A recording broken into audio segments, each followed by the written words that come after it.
CBS 8's Kelly Hessedall joins us from Oceanside from the airport there with what police revealed just a few hours ago. Kelly. That's right, and we have learned that the two people arrested live here in Oceanside, 21-year-old Gabriel Breit and 36-year-old Troy Smith.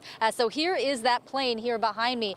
Police tell us that they rented it and they came very close to actually landing it here at the airport. Where the plane landed is actually less than a mile from here.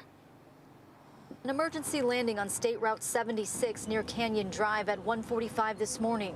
Police say the pilot, 21-year-old Gabriel Breit, radioed for help because he was having engine trouble. The passenger on board, 36-year-old Troy Smith. From what I understand, there was no traffic and there were no close calls. No one was hurt during the landing, but Oceanside Police Assistant Chief Torino Valdivinos says when investigators started talking with Smith and Breit, they noticed something suspicious. And during the investigation, they observed one of the individuals discard a backpack into nearby brush, which obviously raised concern to one of the officers. The individuals were detained. Inside the backpack, he says police found 1 kilo of cocaine. Police say they also found a small amount of cocaine on Smith. They searched the plane, but no drugs were found on board.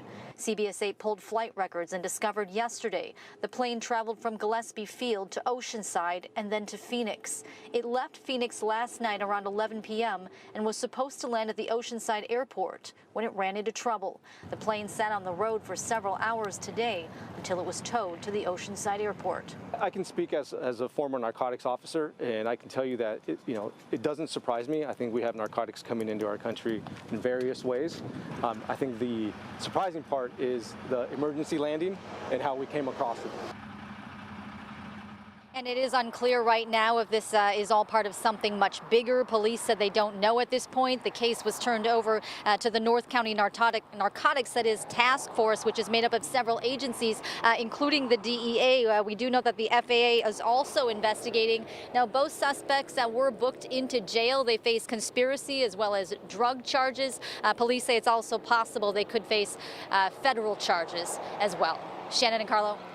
Unbelievable story, Kelly. You mentioned this was a rental plane. What have you found out about the owner of the plane? Do we have any idea if the owner was involved?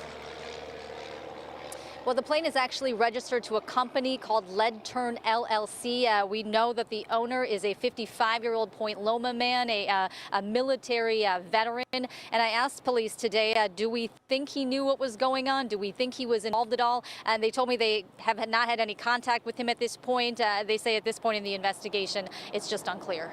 That is certainly an attention grabber. Kelly Hessedall reporting live. We'll see where this investigation goes. Thanks, Kelly.